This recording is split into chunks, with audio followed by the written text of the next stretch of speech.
Welcome प्यारे dear students, डीएनयू की teach में आपका स्वागत है। तो यहाँ पर आपके लिए एक और नई वीडियो यहाँ पर लेकर आ चुके हैं। आपके त्रैमासिक परीक्षा के लिए जो आपके कक्षा 9वीं का गणित का पेपर होने वाला है उसके लिए आपको यहाँ पर वीडियो लेकर आ गया हूँ मैं। तो आपको यहाँ पर जो 75 नंबर का आपका क्या पेपर होने वाला है, जैसा कि आप यहाँ पर देख पा रहे होंगे, और आपको 3 घंटे का टाइम दिया है, ये आपको पता है। ठीक है, तो आपका जो 10 अक्टूबर को पेपर होने वाला है, कि इसका 10 अक्टूबर को जो आपका गणित का पेपर होगा, अगर जो मैं आपको पेपर लेकर आया हूँ, अगर आपने इस पेपर को देख लिया तो आपके एग्ज़ाम में बहुत ही अच्छे नंबर आ सकते हैं। सिर्फ आपको क्या है, इस वीडियो को एंड तक पूरा देखना है। और अगर आप अंग्रेजी की पेपर की तैयारी करना चाहते हैं तो इसके लिए मैंने आपको वीडियो अपलोड कर दी है। तो आपको क्या जाना है, वीडियो के डिस्क्रिप्शन में जाना है और आपको वहाँ से आप अंग्रेजी का पेपर भी देख सकते हैं। ठीक है, तो यहाँ पर हम इस वीडियो को स्टार्ट करते हैं। वीडियो स्टार्ट करने से पहले आपसे कहना चाहूँ, जो भी छात्र हैं इस चैनल से नए जुड़ रहे हैं या जो पहले से जुड़ रहे हैं और जिन्होंने अभी तक के चैनल को सब्सक्राइब नहीं किया, चैनल को सब्सक्राइब कर लीजिएगा और आप बेल आइकन को भी ऑल प्रेस कर लेंगे, जिससे आपको जब भी हम वीडियो अपलोड करेंगे आपको नोटिफिकेशन मिल जाएगी। और कभी कभी नोटिफिकेशन नहीं मिल पाती है ज़्यादा वीडियो अपलोड होने के कारण, तो आप हमारा टेलीग्राम ग्रुप जरूर ज्वाइन कर लेना। टेलीग्राम को आपको बहुत अच्छा फ़ायदा होगा क्योंकि सभी जानकारी आपको यहाँ पर दी जाती है और आपको PDF भी, कुछ फ़ोटोज़, ठीक है, मैं आपको क्लियर नहीं कहूँगा, लेकिन आपको एग्ज़ाम के टाइम पे बहुत अच्छा फ़ायदा हो जाएगा अगर आप हमारा टेलीग्राम ग्रुप ज्वाइन करते हैं। तो कुछ निर्देश दिए गए थे यहाँ पर आपको। यहाँ पर पहला क्वेश्चन दिया गया है। पहला क्वेश्चन से आपको मूल बिंदु के निर्देशांक होते हैं। तो ऑप्शन क्या दिया आपको, 1,1, 1,0, 0,0 और 0,1। जैसा कि यहाँ पर हम देखें, ये हमारा कार्तीय तल, ठीक है। तो ये आपका क्या होता है, एक अक्ष का धनात्मक भाग होता है, ये आपका एक अक्ष का ऋणात्मक भाग होता है। ठीक है, ये आपका बाह्य अक्ष का धनात्मक भाग होता है और ये आपका बाह्य अक्ष का ऋणात्मक भाग होता है। तो यहाँ पर जो हमारे बीच में यानी सेंटर में हमारे जो क्या होता है, मूल बिंदु होता है। इसके निर्देशांक हमेशा क्या होती हैं, 0,0 होते हैं। क्या होती हैं, 0,0 इसके निर्देशांक होते हैं। ठीक है, तो मूल बिंदु के निर्देशांक क्या रहेंगे, आपके हो जाएंगे 0,0, यानी कि आपके 6 नंबर का सही उत्तर हो जाएगा। इसके बाद यहाँ पर हम देखें तो इसमें आपको क्या दिया है, इसमें आपको यहाँ पर दिया गया रेखिक बहुपद की घात होती है। रेखिक बहुपद, तो आप यहाँ पर जैसे कि यहाँ पर देखें, जैसे कि AX + B, ये आपका क्या है, एक रेखिक बहुपद है। ठीक है, इसकी घात हमेशा कितनी होगी, तो आप यहाँ से देखें, हमेशा देखो x की घात कितनी है, यहाँ पर x कितनी है, 1 है। ठीक है, कोई घात नहीं होती, कितनी घात होती है, 1। तो रेखिक बहुपद की जो घात होती है वो एक कितनी होती है, 1 होती है।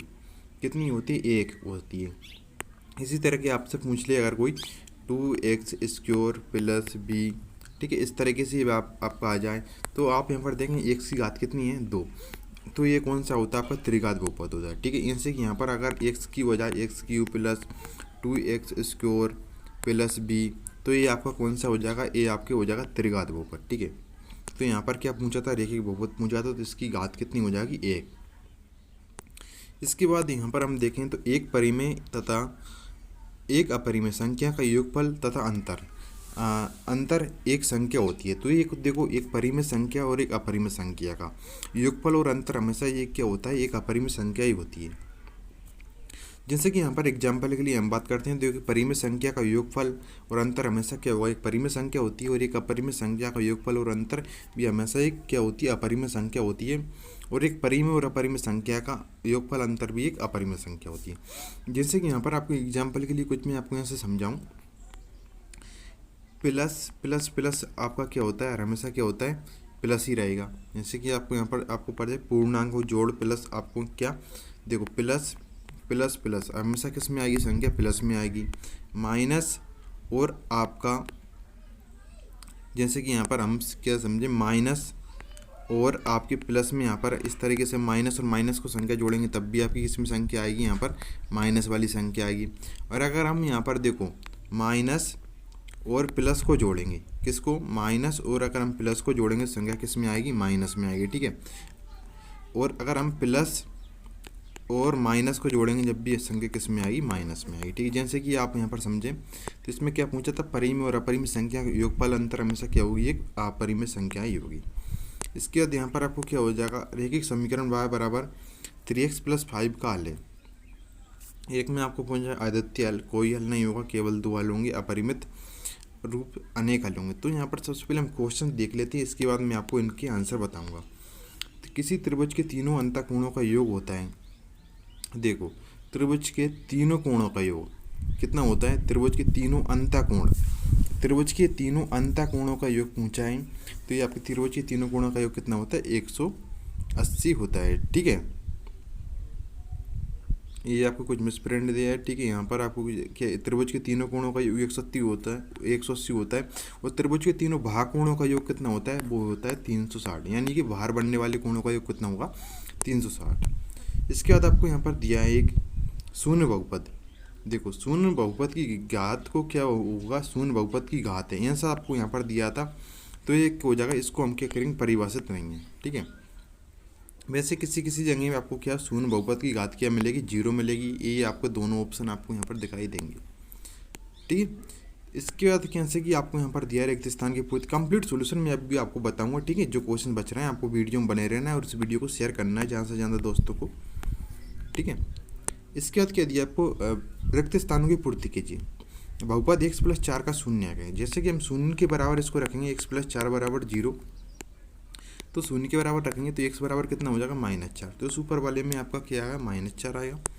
इसके बाद आपको समबाहु त्रिभुज का प्रत्येक कोण होता है। देखो, इसके जब दो आसन कोणों का योग 180 हो तो वे कोणों का एक बनाते हैं। इसके बाद आपको यहाँ पर दिया है 2 + √3 + 3 - √3 एक संख्या है, तो ये बताना है अपरिमेय संख्या है, परिमेय संख्या है। ठीक है, तो इसके बाद आपको यहाँ पर दिया है y + y² + 4 एक है। देखो, आप यहाँ पर एक क्या है आपको? एक देखो y की घात कितनी है यहाँ पर? 2 है, तो ये आपको कितना हो जाएगा? 2 की घात। कंप्लीट सॉल्यूशन के लिए मैं आपको यहाँ पर कुछ सॉल्यूशन बता रहा हूँ, जो मैं वैसे मेरा इस वीडियो में सॉल्यूशन नहीं बताने का कुछ मन नहीं था, लेकिन आपको कंप्लीट सॉल्यूशन इसके वीडियो का पार्ट 2 आएगा, उसमें बता दूंगा। आप जितने सॉल्यूशन में बताता चल रहा हूँ आप देखते चलिएगा, और मैं आपको समझा भी रहा हूँ जिससे आपकी कुछ ज़्यादा डाउट ना हो। देखो, यहाँ पर आपको क्या दिया है? y + y² + 4 एक बहुपद है, तो आपको यहाँ पर y की घात कितनी है? 2, तो ये आपका एक बहुपद है। क्या है? आपका द्विघात बहुपद है। वैसे मैं आपको सभी की आंसर बता देता हूँ, लेकिन देखो मैं आपको बताऊंगा तो बिल्कुल सही बताऊंगा, नहीं तो नहीं बताऊंगा, क्योंकि आपके मन में कोई ऐसा वो ना है कि सर ने ये गलत बता दिया। इसलिए आपको देखो, आपको बिल्कुल चीज़ों की जानकारी लेने के बाद ही हम आपको बताते हैं, नहीं तो आपको नहीं बताते। प्रत्येक रैखिक बहुपद एक अद्वितीय होता है। ठीक है, सभी परिमेय अपरिमेय संख्याओं को एक साथ लेने पर, देखो सभी परिमेय और अपरिमेय संख्या, जे मान लो ये आपकी कौन सी परिमेय संख्या है, जैसे कि आपको यहाँ पर 1/2 मान लो। ठीक है, ये परिमेय संख्या है, और ये आपकी √2 मान लो, तो ये क्या है आपकी? यहाँ पर हम क्या माने? देखो, ये आपको चलो 1/2 ही रहने दो। 1/2 ये आपकी क्या है? परिमेय संख्या है। ठीक है, यहाँ पर हम कितना कर लें? आपको √3, तो ये आपको क्या है? अपरिमेय संख्या। परिमेय और अपरिमेय संख्याओं को एक साथ लेने पर तो क्या होता है? देखो, परिमेय और अपरिमेय संख्या के समूह को हम क्या बोलते हैं? वास्तविक संख्या बोलते हैं। तो वास्तविक संख्या प्राप्त होता है, आप ऐसा लिख सकते हैं, एक साथ लेने पर। इसके बाद यहाँ पर हम सही जोड़ी भी देखते हैं। सही जोड़ी आपको यहाँ पर बिल्कुल क्लियर तरीके से मैं समझाऊंगा। तो आपको 0.45 + 0.28, तो ये आपका क्या बनेगा? जैसे कि यहाँ पर जोड़ें 0.45 और आपके 0.28, तो यहाँ पर हमें इनको ऐड करेंगे। 8 5 13 की 3 कैरी 1, 4 और 1 5 और 2 7, यानी कि 0.73 0.73 बनेगा। देखो, 8 5 13 की 3 हासिल आपका 1 आएगा, 4 में 1 हासिल जोड़ेगी 5 5 और 2 7, 0.73 आपका कौन सी जगह हो रहा है? तो आप यहाँ पर देखेंगे, जैसे कि यहाँ पर मैं आपको मिलाता चलूँगा 0.73। देखो, आपको यहाँ पर कौन सा आ गया? जे वाला आ गया। आपको ऐसे ही एग्जाम में 100% क्वेश्चन मिलेंगे। सिर्फ आपको क्या ये मैं जो बता रहा हूँ आपको इस तरीके से रिवीजन करना है। इसके बाद आपको यहाँ पर देखो, पहला वाला आपका ये हो गया। इसके बाद क्या है? आपको -306 बटे में आपको 9 दिया है। देखो, 9 या 27, आपको यहाँ पर बचे 3, 36 हो जाएगा। 9 चौके 36, माइनस आ रहा है तो -34, तो इसका आपका कितना हो जाएगा? देखो, पहले का आपका होगा जे वाला, दूसरे का आपको कितना हो जाएगा? -34। इसके बाद आपको यहाँ पर देखो -4 गुणित -3.5, तो इससे हम यहाँ से इंटू करेंगे। देखो, पहली बात तो आप यहाँ पर देखो कि अगर माइनस का अगर माइनस के साथ गुणा किया जाता तो अपरिमेय संख्या किस में आती है? प्लस में आती है। तो आप यहाँ पर ऐसे भी इसको देख सकते हैं। देखो, 4 तिया कितने? 12। ठीक है, 4 तिया 12, और अगर यहाँ पर अगर ये मान लो ये कितना है पॉइंट, यानी कि आपके 1 का आधा है, ठीक है। कितना है 1 का आधा है, 4 तिया 12 तो आपके क्लियर हो ही गए, ठीक है। अगर यहाँ पर हम इसको कितना मान लेते हैं, ठीक है, कितने मानते हैं, अगर 1 मान लेते हैं हम इसको, कितने मान लेते हैं 1 मान लेते हैं, ठीक है। और ये कितना है 1 का आधा है, आपको देखो क्लियर तरीके से बता रहा हूँ, मैं इसे गुणा करके भी बता सकता था, लेकिन 4 एकम 4, ये कितना 1 है, और 1 का जस्ट कितना है आधा है, यानी ये 4 हो रहा है, 4 का आधा कितना हो जाएगा 2, 12 और 2 कितने हो जाएंगे आपके 14। तो आपको 14 वाला ऑप्शन इसका हो जाएगा। जैसे कि यहाँ पर हम देखें तो देखो पहले का आपका 0.73 था, दूसरे का आपका -34 था, ये आपका कितना हो जाएगा 14 हो जाएगा। और आपको यहाँ पर देखो -3.8 प्लस आपको 1.8 दिया है, वैसे ही आपका ये बिल्कुल क्लियर समझ में आ रहा है। देखो -3.8 में से अगर आपको 1.8 जाएंगे, कितने 1.8 जाएंगे, तो आपके -3.8 में से अगर आपके प्लस के 1.8 को घटाना है तो आपको संख्या किसकी आएगी, माइनस की बचेगी, क्योंकि माइनस की संख्या बड़ी है 3। 8 में से 8 गए 0 पॉइंट, -3 में से आपके 1 गए तो माइनस के कितने आएंगे 2 पॉइंट, माइनस के कितने आए आपके यहाँ पर, आप यहाँ पर 2.0, मतलब इसका मतलब क्या हुआ कि आपके जो बच रहे हैं कितने बच रहे हैं, -2 बच रहे हैं। यहाँ पर 0 लगाने से कुछ कितने -2, लेकिन आपको यहाँ पर -2 तो ऑप्शन में दिया नहीं है, तो आप सोचोगे तो यहाँ पर मिसप्रिंट है यार, कितना है मिसप्रिंट है, तो आपको यहाँ पर जे -1 कितना होना थी, -2 होना चाहिए, ठीक है। तो -2 आपका सही उत्तर रहेगा। अगर ऐसे आपके एग्जाम में कोई क्वेश्चन आता है, अगर आप उसमें 2 ऑप्शन होता है, ठीक है, तो उसका आपको अगर -2 आपका निकल कर आ रहा है तो आप कोई सा भी लगा दो, आपका जो क्वेश्चन है उसमें आपको पूरे के पूरे नंबर मिलता है, ठीक है।